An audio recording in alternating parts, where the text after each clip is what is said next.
Welcome back to Newsmakers. On the panel this week, Jamie Gough, Ellie Jones and Yani Johanson. Well, the political landscape has been a far less colourful place for the past 8 months, and finally the self-imposed exile of Winston Peters is over. He's back, and it looks like he may have stumbled across his Phoenix opportunity. Yes, the seabed in foreshore. Is Winston back in business? Ellie? I'm so glad he's back. I really am. He just adds such a colour and humour to the world of politics. This is very funny. He's chosen the right one to come back on. Obviously, he couldn't have had a better one. He is absolutely wrong, and you're right, he's sowing the seeds of separatism. But long may he be there for the humour and colour. Should we welcome him? Well, I mean, I think people's views in politics are welcome, and people have difference of opinions, and that's a good thing. But the key issue with the foreshore and seabed story really is National doing a U-turn around giving in to Māori when before the election they were so clear that they would not. And now what we've seen since the election is National really just going out of their way to appease Māori concerns. I mean, I personally think it's a good thing that we're reviewing the Act. I think I always thought it was a tragedy the way it was brought in. But let's not forget, National were the ones that created the political situation in the first place that required us to have this Act in place. Prediction time. Do you think Winston will be re-elected to Parliament in a couple of years? Oh, I don't know. He's certainly going to be back, and he's probably going to make more noise, be he in Parliament or be he out of Parliament. He's still going to get a lot of media focus.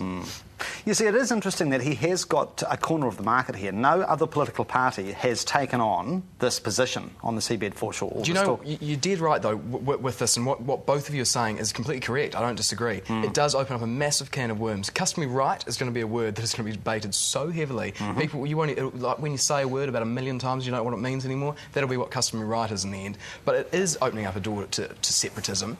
And look, think of it this way, and I'll be quick on it, but think about it like this. Should someone be entitled to more as a Kiwi based on their race? My doctor is a New Zealander of Asian background. He came here when he was 8 or 9. He's now in his 40s. He's got a practice here. He's got kids at school here. That's fine, OK? I was born and bred here. My dad was born and bred here. My grandfather, you get the point.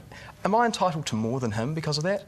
Not on God's green earth, am I? So why should Kiwis, based on heritage, say they should be entitled to more? Yeah, embrace it. Maori is a part of me as a Kiwi because that's our heritage. But you should embrace the heritage, but not give people more because of it. Oh, it's a straight-shooting panel this week, is it not? Well, as we welcome back Winston, of course, we farewell Michael Jackson. And apparently 1 billion viewers tuned into the memorial tribute on Wednesday at the Staples Centre. Did you watch it? I did. I got up at 5 a.m. I watched it. Very, very interesting tribute. I mean, I think there's no doubt that he was a special person in terms of his impact on pop and in terms of the global phenomenon that he created. But, you know, a very tragic story, I think, when you see some of the people that were speaking and just a very... to me, it wasn't a very emotional service, but it was something that was quite poignant. Do you think most people will remember MJ for his peccadillos or his performance? You can't say peccadillos when you're talking about Michael Jackson. No. I don't know. I was really distressed, actually, that it pushed Farrah Fawcett out of the picture somewhat because, no, I'm not really serious because I love Charlie's Angels. I've got a picture at home. It's signed. It's gone up in value a lot. But Michael Jackson is a part of our lives and we're of an age, I think, that you mentioned, is it your Elvis Presley moment? I think it will be. I think he'll be remembered for both of those things, but I think for those of us who love music, and the music was the key, that's what we will remember the most. Yeah, and we're all still trying to do the moonwalk, are we not, Jane? How do you do that? I have got no idea. How did... I assumed there was some sort of... I thought it was smoke and mirrors, but obviously... I think you should show us, actually. I wondered if it was some of his drugs from his medicine cabinet, you know? I think he had little wheels on the bottom of his shoes. He was a legend, though, and he sorely missed. Yeah, too right. Now, free shot time. The good, the bad and the ugly of the week. I've got about 60 seconds on the clock. In total, Yani, for all of us. But I'll let you lead the way. Oh, in total, look, I'll just say the architects that have designed the new Botanic Gardens building, absolutely fantastic. And if you have a chance to hear them talk about the unique environmental features of that building, yes, absolutely fantastic. The whammy of the week goes to Central Plains Water. The whammy of the week? Like the whammy of the week. I'm having that. Okay. Can we have that? The whammy of the ZB week. wants that. Central Plains Water, they've done another deal with Sinlay, another company that's got something like 22.5% foreign ownership of a Japanese company, and they've done this new deal to take water out of the Rakaia, and I think it's of real concern. All right. Mrs Jones. OK, the people who are doing Kids Fest, amazing. Amazing job. The kids are loving it. Fantastic. City Council people, well done. The whammy of the week goes to the guy on Marshlands Road who tried to charge a 60-year-old woman who's had a flat tyre and no one to help her change it. $20. Sorry, haven't got it. $10. No, haven't got it. And he went away. What a tosser. There you go, Mr. Whammy.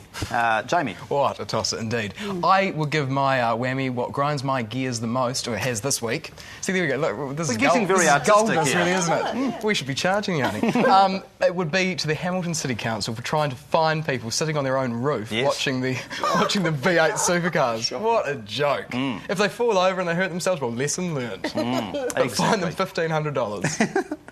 All right, now we'll get to last week's Newsmakers poll. The question was, should a parent be allowed to determine whether their children can play by themselves at the local park? 68% of you said yes, 32% no. The prize winner was T. Yates. This week's question, should a commuter rail network service Christchurch's outskirts? Yes or no? Email newsmakers@ctv.co.nz. You can vote on the web, mikeyardley.com, or use postman Pat, PO Box 1100 Christchurch. Participate in the poll and you will be in to win this bumper stash of goodies: chocolate, tea and coffee from Scarborough Fair Foods. Coffee is their specialty, but they also do some very nice chocolate, which I know Ellie is looking for after the show. We'll bring you the results next week. Now, just before we leave you, you may be aware that the CTV family has lost a true legend this week, Peter Burdett, a veteran of New Zealand broadcasting. In fact, he was nearly there with Marconi, you know, when it all began. Peter Burdett passed away this week, and we'd just like to pass on our thoughts and prayers to the Burdett family. No doubt the TV station in the sky is a hell of a lot brighter now, and Peter's legacy will never fade from here. Thank you very much to our panel, Ellie Jones, Yani Johanson. He was a bit quiet this week. And Jamie Gough.